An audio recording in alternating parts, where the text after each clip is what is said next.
Hey everybody, this is Tree from treeoflogic.com. Now before I get into this video, I have a request. Please share this link with as many people as possible. You can also, with my permission, take the video and upload it to your YouTube channel, your Facebook, as well as split it up in some minutes and upload it to Twitter or Instagram. This video is yours and I will not DMCA you. I promise. I want to get the word out about just how fraudulent BLEXIT is. So without further ado, let's talk about BLEXIT Atlanta. BLEXIT is a fraudulent organization created by political grifter Candace Owens, and it is heavily funded by Turning Point USA. BLEXIT is supposed to stand for Blacks Leaving the Democratic Party, and for some crazy reason, the Republicans and conservatives believe that it is effective. They so stupid. I mean, if BLEXIT was really successful, then how the hell did Virginia turn from red to blue? And mind you, there's lots of black people in Virginia. For some crazy reason, white Republicans believe that Candace Owens is a leader in the black community. This is far from the truth. Not only is Candace Owens not a leader in the black community, but the black community as a whole hate her. This is the reason why all of her BLEXIT events are filled with white people instead of black people. I've been looking to expose BLEXIT for a while now, so imagine how excited I was when I was told that Candace was bringing BLEXIT to Atlanta. And of course, you all know that when it comes to exposing Candace and her quadrillion lies, no one does it better than me. In this video, I will prove the following. Less than 400 people attended BLEXIT Atlanta. You see, Candace was expecting to fill the Buckhead Theater with 1,800 people, but honey, she missed that mark miles away. She wasn't even close. Next, I will prove that BLEXIT Atlanta was 80% white. I'll follow that up with the fact that Candace had to import blacks from other states to this event. And finally, I'll explain why Candace Owens and BLEXIT are heavily rejected by the black community. And for those of you who keep asking why I keep coming for Candace Owens, I'm gonna leave some links in the description box below so that you can do your research about our history in the past since 2017. Folks tend to forget about that doxing site she had called socialautopsy.com. I will never forget it, okay? I will never forget how she tried to get me killed. I will never forget how she tried to dox little kids as young as 9 years old to pedophiles, all because of hate speech. I will never forget how, and I'm trying to learn how to forgive the fact that it was the conservatives who were funding her and that doxing site at the time in 2017. See, if you try to get me killed, I'm not going to let that go, especially if you don't feel sorry about it.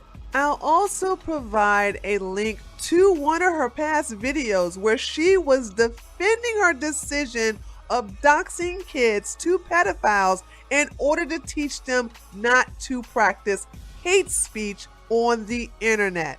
Pretty much, if you are a minor, you are not excluded from anything if you are posting in a public place saying awful things. With that said, we stand by the fact that we think the best time to be on our database is when you are a minor, because that's exactly what we're trying to do. We are trying to affect their, conscious when they're young so they know to use the internet more responsibly when they're older.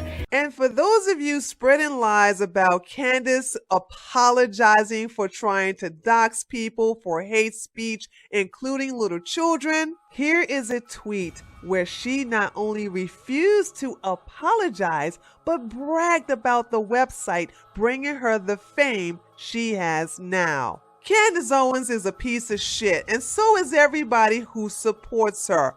Everybody. So without further ado, Let's expose BLEXIT Atlanta. The day after her fraudulent BLEXIT event, Candace tweeted out this bodacious lie. Honestly, I feel uninspired by the conservative movement lately. So many people are selling out, being corporatized. But then, last night happened. 1,000 minority Americans at hashtag BLEXIT Atlanta chanting for freedom, and suddenly, I'm revived. 1,000, girl. Really? 1,000? Did y'all notice how Candace used the words 1,000 minority Americans instead of saying 1,000 Black Americans? Is she trying to say that white people are minorities now? First of all, there wasn't 1,000 people at this event. The Buckhead Theater can hold 1,800 people, and Candace was confident that she was going to sell that many seats due to her embarrassing appearance at the Revolt Summit. She even used this as a sales tactic on her page in order to sell tickets. So how many people actually showed up for this fiasco? 1,000? 800? No. 500? How about 390? And that's being generous. Allow me to show you the receipts. Here's the auditorium on the left, which has only 12 rows. Here's the auditorium on the right, which also has 12 rows. And here in this section is where the imported blacks from out of state put 4 extra seats on the second, third, and fourth row. So I will be including them in the final count. This is a much better picture of the chairs during intermission. Here's where we can get a better count. In this picture, we see only 142 chairs. Rows 6 through 12 has 13 chairs in each row. Row 4 through 5 has 12 chairs in each row. Row 3 has 10 chairs. Row 2 has 9 chairs, and the first row had only 8 chairs. This totaled to 142 chairs.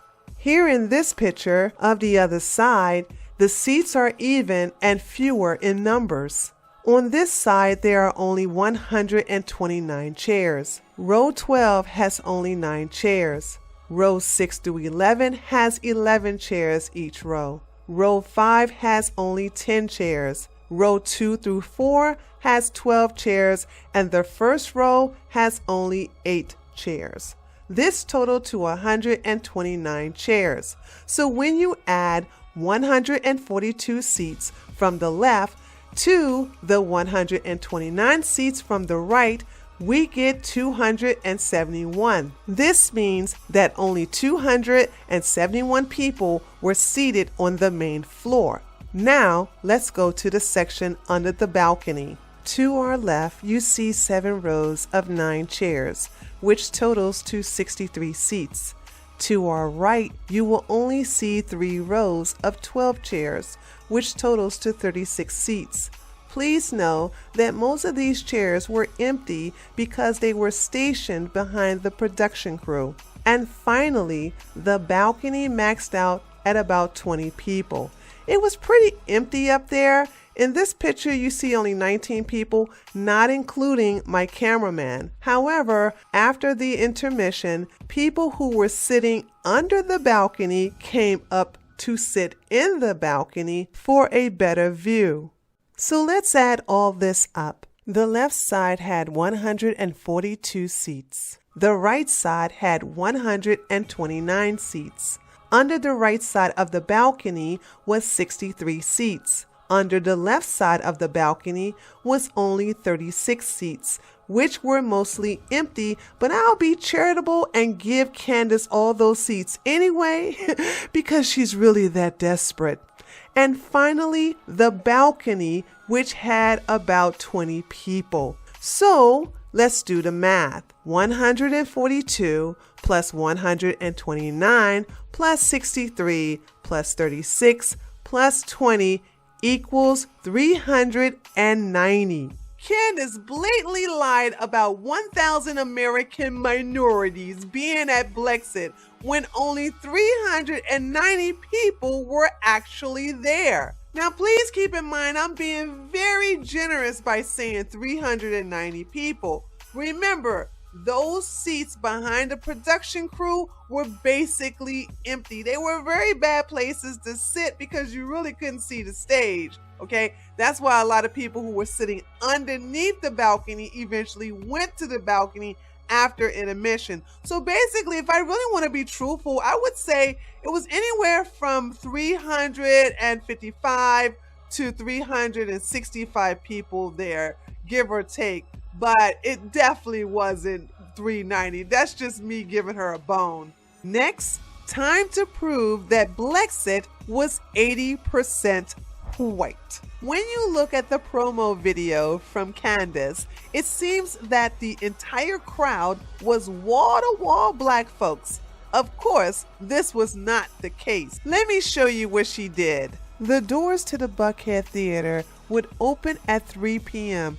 even though the event didn't start until 4:15 p.m. That's because this gave the black people that she imported from other states to Atlanta time enough to get there early to fill up the first 3 rows. You see, Candace knew 1, white people was going to show up on time, and that 2, they were going to fill up the front row. That right there is just bad optics.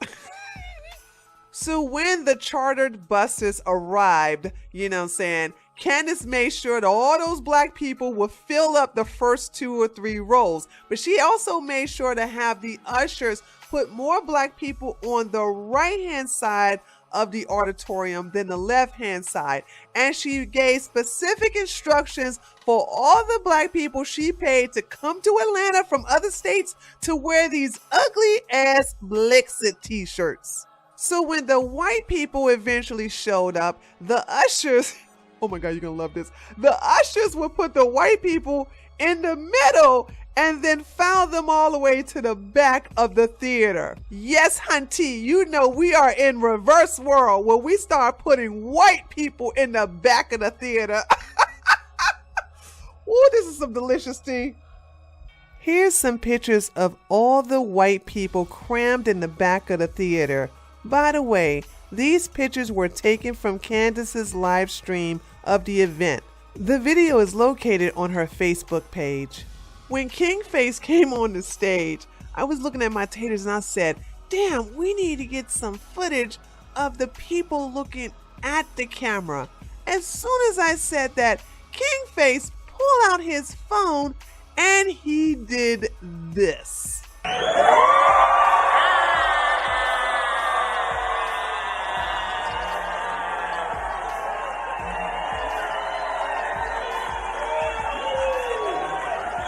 When King Face said that he was going to post that footage on his Instagram account, I looked at Freedom Work and said, damn, these niggas are doing the work for us. So when you see videos of BLEXIT Atlanta from Candace, she makes sure the camera zooms in on the blacks she imported from out of state, sitting in the front rows, while King Face shows the entire crowd. Look at both and compare the difference. Now let's talk about how Candace Owens had to import blacks from other surrounding states to Atlanta in order to make BLEXIT look successful. Candace paid for a chartered bus out of North Carolina and Alabama, along with a van from Florida. The tickets to the event, along with dinner, was all paid for by her. North Carolina, Alabama, and Florida. That's 3 states. Now you're probably asking yourself, well, what's wrong with that, Tree? Well, let me tell you. Over half the population of Atlanta consists of black people. That means that out of 250,000 blacks in the city of Atlanta, BLEXIT couldn't even get 100 of them to show up. Do you know how pathetic that is? Atlanta is known as the Black Mecca of the South, and she couldn't even get less than 0.1% to show up. You know what this means? This means that the black community don't fucks with you. It's amazing how white conservatives and Republicans have convinced themselves of this lie that Candace Owens is actually going to convince a good percentage of black people to leave the Democratic Party. I've been saying this for 2 years now. The black community hates Candace Owens, and now I have the numbers to prove it. BLEXIT is not for black people.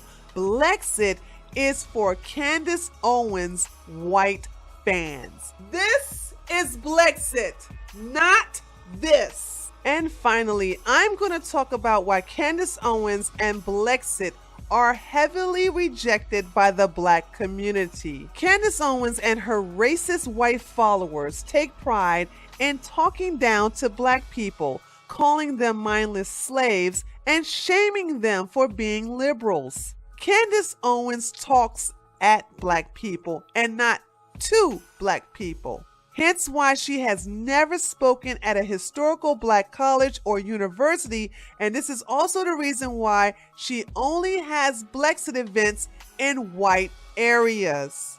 Let's take Atlanta for example. Candace had BLEXIT Atlanta held in one of the most white affluent areas in the city, Buckhead. For those of you who don't know, Buckhead is heavily populated with upper middle class to upper class white people. You know, the type that Candace loves so much.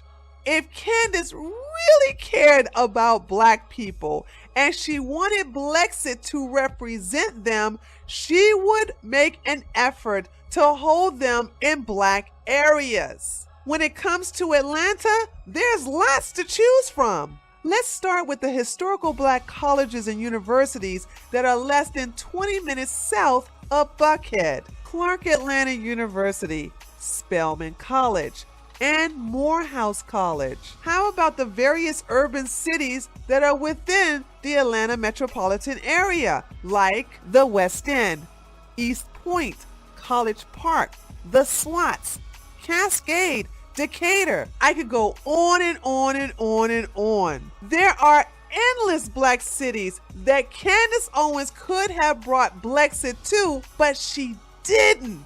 Now the question is, why? I'll tell you why. Because her lily white audience wouldn't feel safe attending BLEXIT in black neighborhoods. And this is one of the many reasons why black people reject her. These are the people BLEXIT was created for. Never forget that. Candace Owens is a deceptive grifter who's only in this for the money and fame. This is why she is not a part of the new black movement geared to get the black vote called Black Voices for Trump. BLEXIT is a fraud. Candace Owens is a grifter with a strong racist white following, and black people want nothing to do with either one of them. Honey, I have a lot more things to expose about BLEXIT, but I'll save that for part 2. I just wanted to get this video out because Candace started telling some lies about the event, and I just wanted to get it in, get this video out there as soon as possible to basically call her out on it and expose her. Be sure to stay tuned. I'll have part 2 coming up in a matter of days. This is Tree from treeoflogic.com, and I'll talk to you all next time. Later, taters!